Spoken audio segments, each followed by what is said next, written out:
आइए देखते हैं। भाग दो मामी जी मेरा नाश्ता। वो सेजल को देखकर उससे बोली।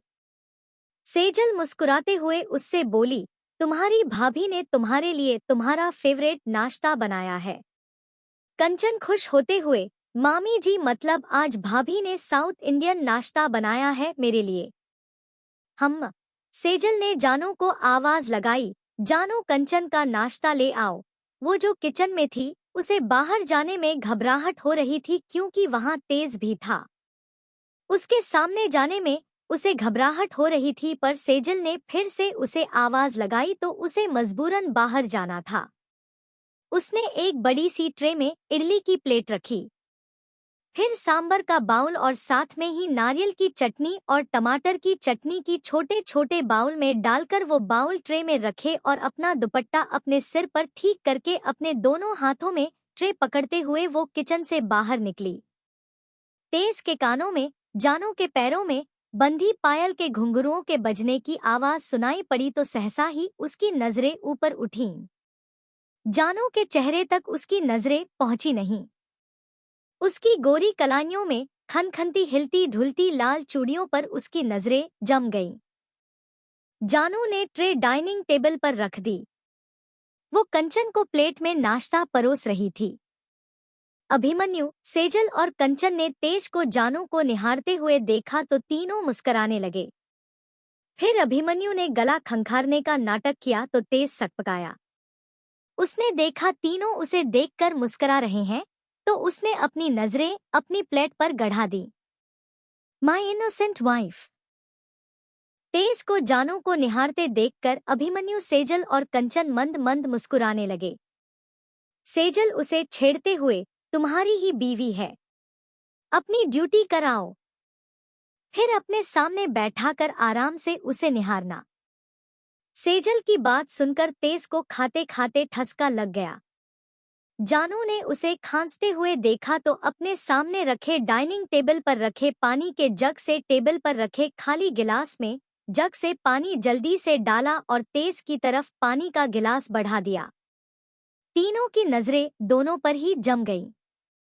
तीनों दोनों को देख रहे थे। जानू बेशक तेज के सामने नहीं जाती थी पर उसकी परवाह करती है। आज सबने देख भी लिया। तेज ने जल्दी में गिलास के साथ उसका हाथ भी पकड़ लिया। जानू की तो सांसें ही थम गईं उसके पहले टच से। तेज ने ध्यान नहीं दिया और जल्दी से उसके हाथ से पानी का गिलास पकड़ा तो जानू वहां जल्दी से किचन में भाग गई। दरवाजे के पीछे खड़े होकर अपनी अनियंत्रित सांसों को नियंत्रित करने की नाकाम कोशिश कर रही थी पर तेज के पहले टच ने ही उसे बेचैन कर दिया। वो बार बार अपने उस हाथ की तरफ देख रही थी जिस हाथ की त्वचा उसके हाथ की त्वचा के संपर्क में आई थी। उसे अब भी अपने हाथ में झंझनाहट सी महसूस हो रही थी। वो अपनी उस हथेली को अपने दूसरे हाथ से छूने लगी तो उसे जैसे झटका लगा। वो मन में सोचने लगी, बहुत करंट मारते हैं। कोई उसकी मन की बात सुनता तो हंसने लगता। तेज एक सांस में ही पानी का गिलास पी गया। अभिमन्यु उसके पास रखी कुर्सी पर बैठे हुए थे। उसकी पीठ सहला रहे थे, आराम से खाते। अभी वक्त है मीटिंग के लिए। ठसका लगने की वजह से उसका गोरा चेहरा एकदम से लाल हो गया। उसकी आंखें भी सुर्ख हो गईं। उसने खुद को नॉर्मल किया और पानी का गिलास टेबल पर रख दिया। उसे याद ही नहीं था शायद कि उसने जानू का हाथ पकड़ लिया था। अगर याद आ जाता है पता नहीं क्या होता।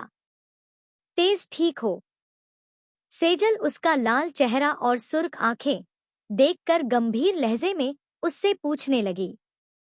तेज नैपकिन से अपना मुंह साफ करते हुए वहां से उठते हुए उन्हें देखकर बोला, I am a fine mom. Dad, मैं गाड़ी में आपका वेट कर रहा हूँ। ये कहकर वो अपनी जगह से उठा और सेजल के पास जाकर जल्दी से सेजल के पैर छुए। वो कुछ उससे कुछ कहती, उससे पहले ही वो तीर की तेजी से वहां से चला गया। कंचन पीछे से हंसते हुए बोली, हैव अ ग्रेट डे भाई। वो भी घर से बाहर निकलते हुए तेज आवाज में बोला, सेम टू यू। उसके इस तरह जाने से सेजल हंसने लगी और अभिमन्यु को देखकर वो उम्मीद भरे स्वर में उनसे बोली, एक उम्मीद नजर आई है इस रिश्ते को आगे ले जाने की। सेजल, जो होता है अच्छे के लिए होता है और आगे जो भी होगा अच्छा होगा। पॉजिटिव सोचो, मैं भी चलता हूँ। वो नैपकिन से हाथ मुंह पोंछते हुए वहां से उठे।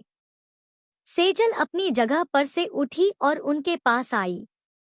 उन्होंने ने मुस्कुराते हुए सेजल के बालों को चूम लिया। फिर प्यार जताते हुए उसके गाल पर अपना हाथ रखा, अपना ख्याल रखना। सेजल ने भी मुस्कुराते हुए हाँ में सिर हिलाया। पहुंचकर फोन करना और तेज का ध्यान रखना आप। ओके बॉस, कहते हुए वो मुस्कुराते हुए कंचन को देखकर बाय बोला और वो वहां से चले गए। जानू रसोई के दरवाजे की ओट में छिपकर सब कुछ देख रही थी। उसे अभी अपने बदन में सिरहन सी महसूस हो रही थी। उसे ऐसा लग रहा था जैसे उसने तेज के हाथ को नहीं बिजली की नंगी तारों को छू लिया है और उसे जोर से करंट लगा है। मामी जी, भाभी जी तो भाई के टच भर से भी घबरा गई। उनका चेहरा भी भाई की तरह लाल हो गया था। कहीं भाई ने भाभी को हक कर लिया या किस कर लिया तो भाभी का क्या हाल होगा। ये सोचते ही मेरे रोंगटे खड़े हो जाते हैं। वो ये सब शरारत से बोल रही थी। सेजल उसके गाल पर हल्के से चपत लगाते हुए, चल बदमाश, कुछ भी बोलती है। तुम्हें पता है जो शादियां ऐसे हालातों से निकलकर अपनी मंजिल तक पहुंचती हैं, वो शादियां हमेशा सफल होती हैं। जानू और तेज का रिश्ता अचानक से जुड़ा है। जानू के आने के बाद तेज के सिर से हर बला दूर भाग गई है और हमारे घर की सभी मुश्किलें आहिस्ता आहिस्ता खत्म हो रही हैं। वो डोसे की बाइट तोड़ते हुए, मामी जी, एक बला तो भाई से चिपटने के लिए तैयार रहती है हमेशा, उससे कब पीछा छूटेगा भाई का। जिस दिन जानू और तेज एक दूसरे के करीब आ जाएंगे, मुझे अपने बेटे पर भरोसा है, वो कोई भी गलत कदम नहीं उठाएगा और मुझे इस बात पर भी यकीन है कि उसने नताशा चुड़ैल को अपने करीब कभी नहीं आने दिया होगा। वो सेजल की तरफ देखकर वरिड़ होते हुए बोली, भाई ने उसे अपने करीब नहीं आने दिया होगा पर वो तो भाई को पाने के लिए हर हथकंडा अपना रही है। उसे छोड़ो। जानू तेज को करीब कैसे लाएं ये सोचो। सेजल कंचन की तरफ देखकर उससे मशवरा लेने लगी।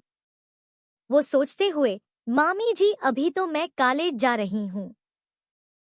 शाम को आकर कोई तिकड़म लड़ाएंगे हम दोनों पर, अब भाभी को बाहर तो बुलाओ।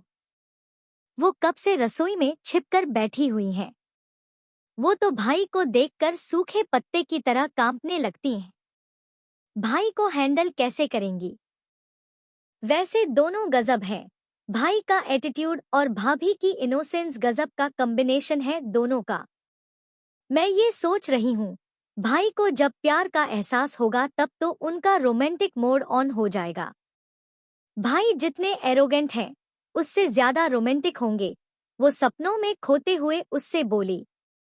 सेजल ने उसके सिर पर चपत लगाई।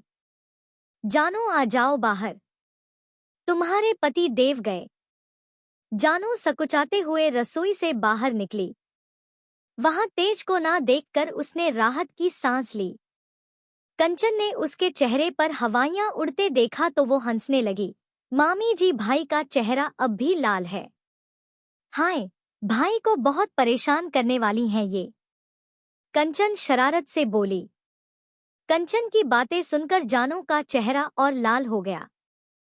फिर कंचन अपनी जगह से उठी, सेजल के गाल पर किस किया और जानू के गाल पर किस करके वहां से भाग गई। जानू को उसका किस करना बहुत अजीब सी फीलिंग देकर गया। उसे अजीब सा लगा।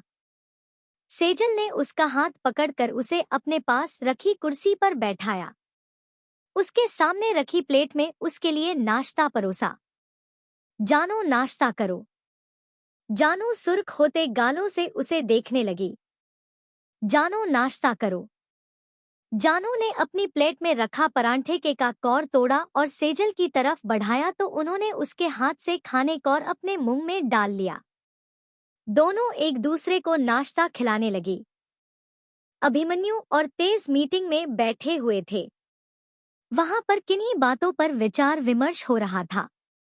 कुछ घंटों बाद मीटिंग खत्म हुई। अभिमन्यु अपनी गाड़ी में वहां से चले गए और तेज पूरे एटीट्यूड के साथ वहां से अपनी गाड़ी में आकर बैठ गया। तेज कुछ देर बाद हेडक्वार्टर पहुंच गया था।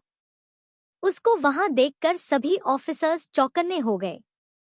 वो उन सबको एक नजर देखकर सीधे अपने केबिन में चला गया।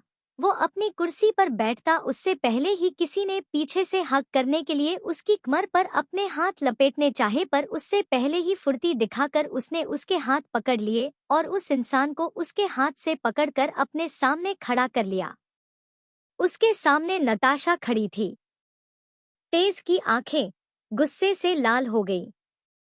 वो उसे गुस्से से भरी आवाज में डांटते हुए उससे बोला, how dare you touch me. Natasha की तो घिघी बंद गई उसकी गुस्से से लाल आंखें देखकर।